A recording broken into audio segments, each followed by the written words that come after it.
Hello అండి. Good evening to all. So ఈరోజైతే school నుంచి వచ్చిన తర్వాత ఇడ్లీ పిండి, తర్వాత పాలైతే ఫ్రిడ్జ్‌లో నుంచి బయట పెట్టేసిన. అయితే మార్నింగ్ ఈరోజు ఈవినింగ్ ఏం చేయాలనేది, అంటే మాకేం చేయాలి, పిల్లలకి ఏం చేయాలనేది మార్నింగే డిసైడ్ అవుతాను దాదాపుగా. ఎందుకంటే నేనొచ్చిన హాఫ్ అన్ అవర్‌కే మా చిన్న పాప వస్తది. సో తను రాగానే ఆకలంటది. అంటే మనం లంచ్ ఎంత ఎక్కువ పెట్టినా, ఎన్ని స్నాక్స్ పెట్టినా పిల్లలకు స్కూల్ నుంచి రాగానే ఆకలేస్తది గనుక, సో తనొచ్చే వరకి నేను ఏదో ఒకటి ప్రిపేర్ చేయాలి గనుక, సో మార్నింగ్ ప్రీ ప్లాన్డ్‌గా డిసైడ్ అయిపోయి ఉంటేనే రాగానే నేనైతే అది ప్రిపేర్ చేయగలుగుతాను. అందుకని చెప్పేసి అయితే ఈ ఇడ్లీ పిండి అయితే బయట పెట్టుకున్నా. ఈ లోపల నాకు టీ పెట్టుకున్నా. సో ఫ్రిడ్జ్‌లో నుండి తీసినెంబడి ఇడ్లీలేసినా కూడా అవి గట్టిగా వస్తాయని చెప్పి కొద్దిసేపు అయితే బయట పెట్టిన. తర్వాత ఈ లోపల టీ అయింది. నేను టీ తాగుతుంటేనే కార్తీ అయితే వచ్చేసింది. సో ఇడ్లీలు కొంచెం తొందరగా అవుతాయని ఫస్ట్ కుక్కర్లో అయితే వాటర్ వేసి స్టవ్ పైన పెట్టిన. సో కార్తీ వచ్చిన తర్వాత నేను టీ తాగుతుంటే ఆ రోజు మార్నింగ్ నుంచి ఇప్పుడు ఇంటికి వచ్చేవరకు ఏం జరిగిందనేది తను చెప్తూనే ఉంది. ఇది మా పిల్లలకు చిన్నప్పటి నుంచి అలవాటు. సో వాళ్ళు స్కూల్లో మొత్తం ఏం జరిగిందో టైం టు టైం చెప్పేస్తారు.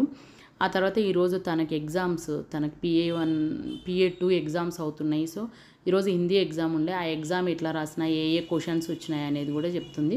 సో ఈ లోపల పిండి అయితే కొంచెం చల్లగా తగ్గింది కనుక సో ఇడ్లీలు వేసిన. అయితే నా దగ్గర అల్యూమినియం ఏదైనా ఉందంటే ఈ ఇడ్లీ కుక్కర్ ఒక్కటే ఉందండి. దీన్ని మారుద్దామని చాలాసార్లు అనుకుంటున్నా, వీలు అవ్వలేదు. అయితే నేను ఫస్ట్ ఇడ్లీ కుక్కర్ కొన్నప్పుడు స్టీల్దే కొన్నా.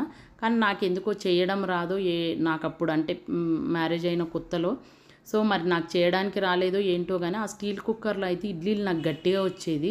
అంటే నాకు అప్పటికి వంట కూడా ఏం రాకపోయేది. సో ఆ పాత్ర బాగాలేదనుకొని ఆ పాత్రను మార్చి ఈ అల్యూమినియం పాత్ర తెచ్చిన. అయితే దీంట్లో బాగా వస్తాయి కానీ ఎప్పుడు మారుద్దామన్నా మార్చట్లేదు. నా దగ్గర అన్నిట్లలో అల్యూమినియంది ఇది ఒక్కటే ఉంది ఇంట్లో. ఆ తర్వాత వచ్చేసి నేను ఇప్పుడు చేయబోయే డిష్ ఏంటి అంటే, సో ఇడ్లీలతో ఉప్మా చేస్తున్నాను. మా పిల్లలిద్దరికీ చాలా ఇష్టము. అయితే ఈ పని చేస్తూనే సో రాత్రికి నానబెట్టాల్సిన బాదం కూడా 2-3 రోజులైంది మర్చిపోతున్నా. సో అప్పుడు ఎందుకో కింద డ్రా లాగితే బాదం కనిపించేసరికి పక్కనైతే బాదం నానబెట్టేసిన. సో ఈ ఇడ్లీ ఉప్మా చేయడానికి కొంచెం ఆయిల్ వేసి దాంట్లో ఆవాలు, మినపప్పు, శనగపప్పు, పచ్చిమిరపకాయలు, ఉల్లిపాయలు, ఇవి తర్వాత ఎండుమిరపకాయలు వేయడం మర్చిపోయినా, ఎండుమిరపకాయలు. సో ఇవి మాత్రమే వేయాలి. ఇంతకు మించి ఏది వేసినా కూడా ఇందులో టేస్ట్ అయితే పోతుంది. చాలా సింపుల్గా చేయొచ్చు. అయితే పసుపు వేయకపోతేనే టేస్ట్ బాగుంటుంది. టేస్ట్ కాదు, చూడ్డానికి టెక్చర్ బాగుంటుంది. కాకపోతే మనకు సెంటిమెంట్ కదా. సో ఒక పించ్ ఆఫ్ సాల్ట్ లాగా నేను పించ్ ఆఫ్ టర్మరిక్ అయితే వేసిన. ఆ తర్వాత వచ్చేసి కరివేపాకు. ఇంతకు మించి మనము క్యారెట్ అని, టమాటో ఏది వేసినా బాగుండదు. సో ఇడ్లీలను అయితే బయటికి తీసి పెట్టుకున్నా. కాకపోతే ఏంటంటే ఈ ఉప్మా చేయాలంటే ఇడ్లీలు అయితే మొత్తం చల్లగా అయిపోతేనే మనకి ఈ ఇడ్లీ రవ్వ అనేది మనకి ఇట్లా పొడి పొడిగా వస్తుంది. సో వేడి వేడిగా ఉన్నప్పుడు మెదిపితే ఏమవుతుందంటే మొత్తం పిండిలాగా అయిపోతుంది.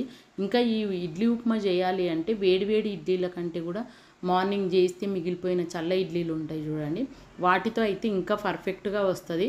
కాకపోతే మనం అన్ని ఎక్కువ ఎందుకు చేసుకుంటాం, ఏదో 2-3 అంటే మిగులుతాయి కానీ ఇంత ఉప్మా చేసి అంత అయితే మిగిలవు కదా. సో కంప్లీట్గా చల్లగా అయిన తర్వాత మెదుపుకుంటే మనకి ఇట్లా పొడి పొడిగా వస్తుంది. సో సింపుల్గా అయితే మనకి ఇది అయిపోతుంది. మా పిల్లలు ఇద్దరికైతే చాలా ఇష్టం. అయితే మనకు కొన్ని చూస్తే అర్థమైపోతుంది అది పర్ఫెక్ట్గా వచ్చిందా లేదా ఆ డిష్ అని. సో ఇప్పుడు ఈ ఉప్మాని చూస్తే మనకు అర్థమైపోతుంది అది పర్ఫెక్ట్గా వచ్చిందని, పొడి పొడిగా. అయితే నేను ఉప్పు చెప్పడం మర్చిపోయాను, మధ్యలో వేశాను. సో మరి ఆ క్లిప్ ఉందో లేదో తెలియదు. ఆల్రెడీ ఇడ్లీలో వేస్తాం కనుక కొంచెం చూసి వేసుకుంటే సరిపోతుంది, కొంచెమే పడుతుంది. సో మీలో ఎంతమందికి ఇడ్లీ ఉప్మా ఇష్టం?